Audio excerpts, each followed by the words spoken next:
I've always been a big fan of the Little Nightmares series, so when I found out that Tarsier Studios released their new standalone game Reanimal, I was filled with excitement and couldn't wait to play it. So I did and enjoyed every single dreadful and jaw-dropping moment of it from start to finish. It expands on the environmental storytelling and mechanics of the Little Nightmares games in so many unique and beautiful ways, providing you with some of the most disturbing and horrific moments that Tarsier Studios has ever made. But above all of the mechanics that makes Reanimal the game it is, there is one thing I've been thinking about more than anything, which is the atmosphere. From the very first second you gain control of the character simply named the boy, you can feel and see the sheer volume of the ocean you find yourself in. Everything is cold and empty except for yourself. The lack of any music is instead replaced by the sounds of ocean waves, ringing bells, the roaring motor on the boat and a thick atmospheric tune. Upon saving your sister from drowning, you are met with the first of many astonishing set pieces. Even if this is just a big cliff with a passageway in the middle, the camera angle and sound change turns this structure into so much more than a big rock. The same is also true for the water bombs you encounter many times in the game. This simple obstacle is turned into something threatening because of its size. And it's this design philosophy of making literally everything in the game bigger than you that makes Reanimal such a terrifying experience. The place you explore on water makes you feel like a little insect exploring the world. Every major building or location you find is introduced with the camera panning out to show its sheer size in comparison to you. Not only is this a great way to show which type of location you will be exploring, but it also gives the structure this intimidating glare, warning you about the things you might find in there. And while most of the places you explore, such as the factory, the train graveyard, the forest, the hotel and many others are dangerous, there are also a few that are uniquely peaceful, such as the gigantic orange flower field you have to run through in order to get to the barn. Despite the frightening introduction music to the new location, there's an undeniable feeling of peacefulness when you reach the top of the ladder and are met with this jaw-dropping set piece. It's one of those moments where you can take a quick break and simply admire the view. But the thing that makes the set piece work the way it does is because of its size. If the flower field had been moved to the very front of the barn, it not only would have gotten rid of the peaceful setting, but also make the entire area feel empty and incomplete. It serves as a calm before the storm as you very quickly in the lighthouse encounter the pelican triggering a chase scene. This is a very common theme throughout Reanimal, as seen with the bus drive before you get to the orphanage, the various boat trips you have across chapters, or the playground you can play at in the city. They function as short but sweet moments where you have the ability to catch your breath before your next encounter with that level's monster. But the flower field is of course not the only place that's special because of its size. You also have the flooded city, which in my opinion is one of the coolest set pieces in the entire game, because it reminds me so much of the city design from Little Nightmares 2. The over-exaggerated tall buildings that look like they're ready to fall apart shows the player what consequences war has on the environment. The lightless windows imply that everyone living there has either evacuated because of the flood or were taken away from their homes in order to participate in the war. Nevertheless, it's one of the best representations of loneliness in the game, since one can probably imagine how many people this city could house if all of them didn't disappear. And while you do meet other creatures in Reanimal, they are never humane enough to fill the empty world deprived of any normal life. From start to finish, you only have your friends to rely on as allies, and as they are killed off one by one, you only then start to realize that this world was always too big for you to do anything alone. The sole reason you even made it this far is because you had a friend by your side at all times, making you feel like you could accomplish something in this world. Together we stand stronger is the hidden truth of Reanimal's world design, as seen with one of the last cutscenes in the game where we are all alone, and can now only accept our fate. One of the most well-known praises Tarsier Studios have received from its fanbase revolves around their incredible sound design. It was amazing in the first 2 Little Nightmares games, and Reanimal also doesn't disappoint on this part. Anything from the smallest sound of opening a suitcase to the ear-ringing explosion of a cannon just goes to show how much love and creativity that was put into the sound design. Something as simple as a continuous wind playing in the background followed by the sounds of waves hitting the shore makes the starting area feel so much more alive, since you can actually hear the somewhat interconnected world through its sounds. When you, for example, meet the sniffer for the first time in the train graveyard, there's the sound of it pulling up to your location and afterwards entering the train you are in. You can hear its cackling, breathing like someone gasping for air, along with the sound of its popping joints as it moves around, giving the entire moment this sinister and horrific tone that only works because of the intensity of the music and quality of the sounds. This is also one of the reasons why the chase sequences are so great and frightening, because they manage to perfectly blend realistic sounds together with monstrous noises and music, creating this immersive smoothie of real life and fiction, where you on one part feel like you're actually there because of the stunning graphics, while at the same time enjoying the experience because of the fictional elements. Most of the creatures you go up against in Reanimal are substantially bigger than you, and it's when you encounter them up close that you can hear the sheer volume and weight difference of these beasts. Whenever the mother slams around the area, you can both see and hear the wooden boards slowly breaking due to the force. If you throw a spear towards one of the water bombs, you get hit with this boom followed by a shockwave and the sound of water landing back into the ocean. While exploring the underwater section of the city, there's this intense pressure when walking around that really sells you the idea that you're actually deep down in the ocean. And then there's also this scene.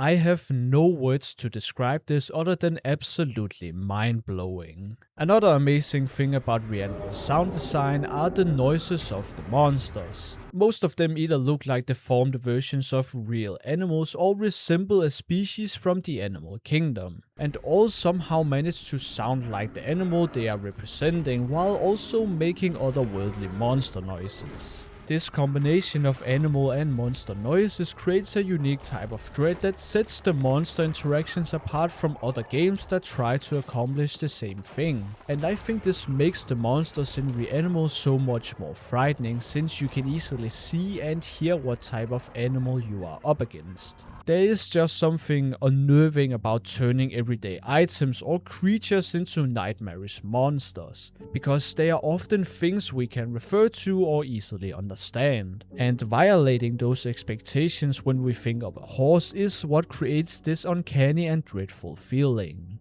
Another thing I want to highlight is the actual soundtrack of Reanimal, because it's a bit different in terms of composition compared to the Little Nightmares games. It's a subtle difference, but the music pieces in Reanimal leans towards a more wild and uncontrollable atmosphere, which makes a lot of sense since we are going up against animal-inspired monsters. Or in other words, wild animals. With the exception of the sniffer, of course. And it's not like the music pieces in the Little Nightmares games are calm to say. I actually think that some of the songs are even more crazy than the ones in Reanimal. And I think this has something to do with the fact that there isn't a whole lot of music that actually plays in Reanimal. Which is also true for the Little Nightmares games, since the focus point of all of these games is their respected atmospheres. But in contrast to Little Nightmares 1 and 2, you spend a lot of time outside in the open in Reanimal. Now, this game is not open world despite its looks, yet due to the interconnected world design, it comes across as your standard 3D puzzle adventure. And with the abundance of nature and animals present everywhere, there's very little need for music when you have sounds such as animal noises, a thick atmosphere, the wind, and noisy things like washing machines and explosions. This means that the environmental sounds for the most part function as a replacement for the music, which allows Tarsier Studios to experiment with horrific moments that use realistic sounds to make them scary. There is of course still a big emphasis on the music when we are talking about the overall atmosphere in Reanimal, since it plays an important role of filling in the silence and creating tension when it is needed. There is, for example, intro music whenever you arrive at a new substantial location, which not only gives the entire place a feeling of importance, but also this intimidating and mysterious tone. And it's the same thing if we take a look at all of the chase sequences and monster encounters. Since there is a big focus on tension and horror during these scenes, there needs to be something other than monster noises and environmental sounds in order to make it scary. And this is where the wild and uncontrollable music comes into play, since using them elevates the horrific moment to the degree the developers are looking for. Even if said moment is short-lived, it just wouldn't have the same feeling of dread if there was no music. Something as simple as the ice cream truck playing a sinister tune while chasing you is enough to make the whole scene that much more terrifying, because the game took a positive sound and made it into something horrific. And using sound design in this way is what makes the experience of playing Reanimal so much greater. Another very important aspect fans of the Little Nightmares games talk about are the characters they play as and the creatures you go up against. You primarily play as the boy throughout the adventure, with the girl functioning as your companion, who helps you with various tasks such as giving you a boost in order to reach a ledge, helping you pry open a blocked door, or lighting up your path when both of you are sailing. The main driving force of Reanimal consists of you saving your friends one by one from the various monsters. But rather than being happy and cheerful over the fact that you risked your life in order to save theirs, they all seem depressed and miserable, like war victims. And their individual character designs also seem to reflect this idea. One of them is hiding their face under a bucket, the other a hood, and the third has literal bandages all over their head, so there must be some type of connection here. We sadly don't get the ability to play as any of our friends, since they are there for the sole purpose of progressing the story, but playing as the boy and girl in Reanimal is terrifying, just like the Little Nightmares games. There's just something about playing as a short and almost defenseless child that makes everything in a video game more scary. Not necessarily because you're weak, but because the world around you is enormous, just like the monsters you fight against. Now, in contrast to their other games, Tarsier Studios have this time centered the monster designs around animals. You have a horrific sea monster in the form of a horse, a wild pelican, a spider caterpillar thing, and a lamb, just to name a few. A thing that all of these monsters have in common is that they are absolutely terrifying, which is to be expected. But there are also something else about them that makes them some of the best and most horrific characters that Tarsier Studios has ever created. And this has something to do with their presentation and attention to detail. If we take a look at the first real enemy, the Sniffer, you can immediately see the parallel between it and the other humanoid characters from the Little Nightmares games. The thing that makes the Sniffer different from the others is its movement, like being able to look down and simultaneously turn its head 90 degrees while walking around like a zombie. It travels using dead bodies like tunnels and runs on all four like a wild animal. Combine this with the stunning visuals of this game and you have yourself one scary monster. The mother is also one terrifying beast with its insect-like structure, its hairy body, and of course beautiful face. Another thing to highlight, especially about the monsters in Reanimal, is that the animation work is breathtaking, like absolutely beautiful. You can literally see that every limb moves with purpose and precision, which makes the overall moment feel very realistic, since it looks like you're being chased by an actual animal. Now, a thing I haven't talked about up until now is the whole war setting that Reanimal takes place in. Because it's not only the children's character designs that have this depressing look, but also the soldiers you meet in the final chapters. Their rough World War I style uniforms and lack of any noticeable facial features makes them some of the most human looking enemies in all of Reanimal, but also one of the most realistic ones. It's due to their character designs and presentation of the area that it feels like you're running around an actual war zone. And this is especially prominent during the hospital section, where you witness firsthand what war can do to the human mind. Nearly all of the soldiers have lost what little faith they had left in their lives, which is also why they do not hesitate to end themselves in order to kill you. It's without a doubt one of the best utilizations of character designs that paints a realistic picture of what it's like to be a soldier in the middle of a war. And centering the character designs of the children around this dark and hopeless war setting is one of the things that makes them feel like they belong in the world that they are in.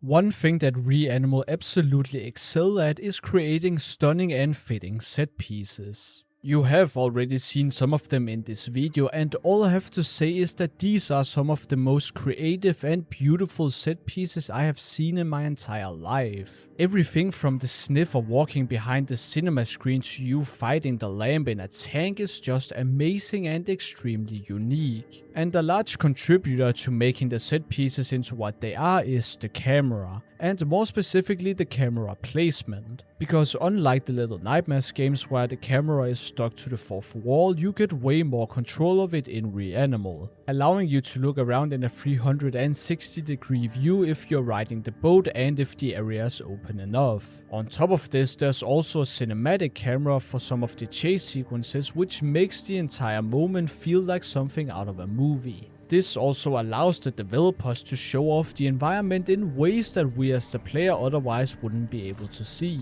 Take for example one of the scenes where you're walking through a pipe. Upon entering, you are met with a zoom that goes into the pipe, making the camera face your back rather than your side, which allows you to see the actual width and size of the pipe along with its contents. Not only is this a great way to change the atmosphere of the area, but it also makes a transition from one place to another feel smooth and satisfying. Most of the time when you go through a door or make a sharp turn, the camera clips to the next scene in some sort of set position. But sometimes when you go through a window, a pipe or up a staircase, the camera follows you in this smooth motion, making the individual rooms feel bigger and more interconnected. This gives life to the environment in a way that otherwise isn't possible if the camera always remains in a set position. During one of the last chase sequences where you are driving away from the lamb while fighting it, you are also followed by the cinematic camera that starts off by facing your back,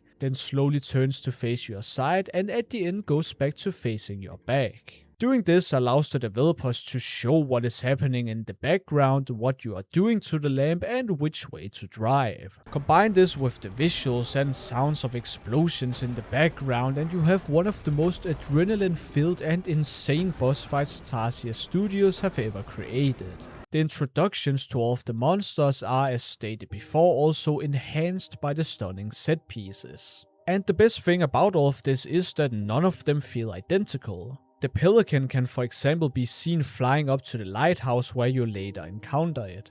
The mother can be spotted after you hit one of the lampposts. The reveal of the horse in the water is bone chilling, and you being able to spot the lamp in the distance when a bomb explodes are all great examples of how the set pieces elevates the horrific parts of these monsters. Even if all of these moments are short-lived, they are most likely the things you will remember and talk about if you ever look back at Reanimal. And this principle of properly introducing the enemies through the use of set pieces also applies to the locations you explore. I quickly mentioned at the beginning of this video that showing the full scope of the area you are about to venture into is important because it makes the structure more intimidating. But another reason why it's essential to show the full volume of the building you're looking at is because it allows the player to set expectations for what they will find in there. You of course don't want to reveal everything about the area at once, since it would then ruin the surprise element of witnessing something you didn't expect. Which is the reason why we for example only see the top of the big ship and not the underground part of it.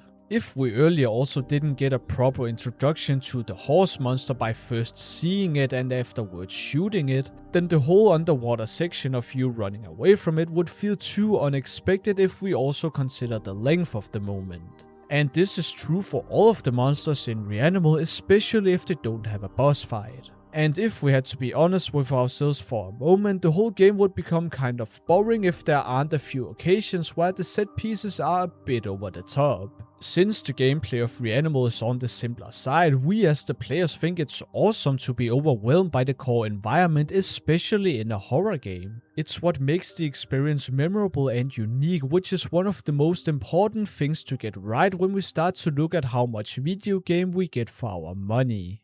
Most of you people watching who have played through all of Reanimal are probably wondering about my opinion on the game's price tag. Because even with everything I have said in this video, do I think it's worth spending $40 on a 3 to 4 hour atmospheric masterpiece? I would say it depends on your situation. If you are planning to complete Reanimal in one sitting and afterwards never want to play it again, then I would recommend you wait until the game is cheaper. But if you want to collect everything in the game and could see yourself playing through it more than once, then I think the $40 price tag is completely fair, considering the amount of details and passion Tarsier Studios have poured into this masterpiece. And you even have the ability to play it for free using the Friends Pass if you know someone who already owns the game.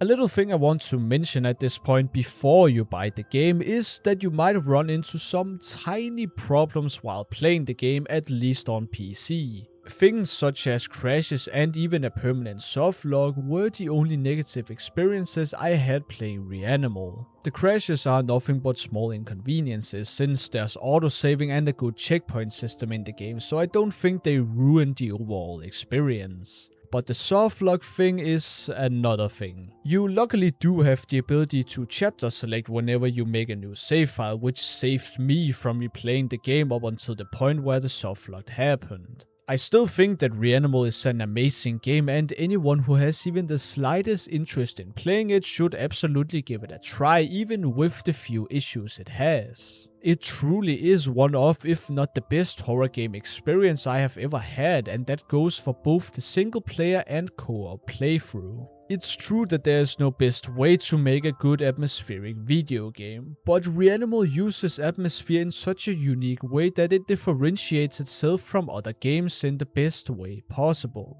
It's this mastery over world and sound design that makes Little Nightmares 1 and 2 plus Reanimal into the horror games we admire Tarsier Studio for creating. Even if the game is too short in some people's eyes, I think the creativity and passion that's present makes up for the total amount of playtime. We have to remember that Tarsier Studios is a company consisting of about 70 employees. And for such a small number of people to create a game so outstanding as Reanimal in a few years, I think it's only fair if they also demand a bit of cash for the experience. I'm of course not telling you not to care about your money, and are also not trying to make $40 sound like pocket change. But sometimes I think that we judge a game too harshly on its price tag alone instead of reflecting on the gameplay and actually think about what we got out of the game. Some people have spent years of their lives creating this game, so shouldn't we as the players pay them back in the only way we can? So that we together can support Tarsier Studios and the hopefully many games they will make in the future.